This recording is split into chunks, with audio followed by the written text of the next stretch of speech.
গুলি নাই আমাদের আছে। আপনি কেন গুলি গুলি করে বললেন কেন? আপনি এটা কি বললেন যে গুলি করবেন? আমরা গুলি করবেন না। কেন গুলি করতে বলবো? গুলি করতে বলবো আপনি কেন গুলি কেন গুলি করতে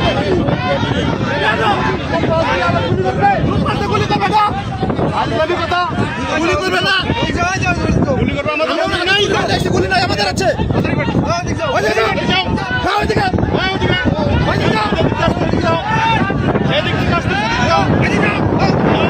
আজকে সকাল থেকে আমরা এখানে ছিলাম। সকালে একটা লোক এদিকে ঢোকার জন্য চেষ্টা করতেছিল। আমরা সকলেই লাঠি সুটা নিয়ে এখানে সর্বস্তরে প্রস্তুত ছিলাম যেন ভারতের একটা লোকও এখানে প্রবেশ না করতে পারে।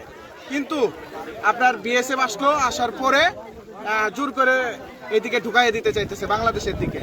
এখন আমরা আছি, এখানে মিটিং হচ্ছে। বাংলাদেশে প্রবেশ করে দিয়েছে, আমরা ফিরি বর্ডার ঘুরিয়ে দিছি। এটা নিয়ে বিএসএফ এর সাথে যাতা, বিএসএফ ঘুরে নিব না, বন্দুক ধরাধরি বিডিআর এর সাথে জোর করে দিবে বাংলাদেশে। 6টার সময় ইন্ডিয়া থেকে বিএসএফ জোর করে এক লোক পাঠায় দিছে এদিকে বর্ডারে। পরে আমরা গ্রামের লোকজন সবাই আমরা আটকাইছি। তারা পরে বিটিআর আসার পরে মনে করেন যে দেখার পরে সবাই বিএসএফ আইসে অনেকটি আসার পরে মনে করেন যে কথা বলে আর কি জোর করে কি বাংলাদেশে দিব। পরে মনে করেন যে আমরা সবাই আটকাই দিছি। Lily whip shea mystic glowing body wash, secret to ultimate glow.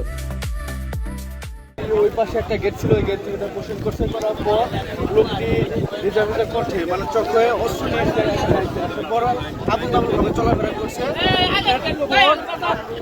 পরে বিজেপিকে জানানোর পর তারা আসার পরে আবার আমরা দেখতে পাচ্ছি যে দেখতেছি এরকম পরিস্থিতি। বিজেপিকে আমরা সার্বিক সহযোগিতা করতেছি এবং ভারতের কোনো লোক আমাদের এই দেশে আমরা দিব না।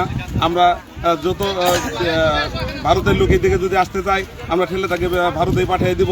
আর লোকের সাথে কথা হয়েছে, এই লোকটা হলো চেন্নাই থেকে এখানে নিয়ে এসেছে, কিন্তু আমরা কোনোভাবে এটা মেনে নিব না। আমরা তাকে অবশ্যই তাকে ভারতে পাঠিয়ে দিব।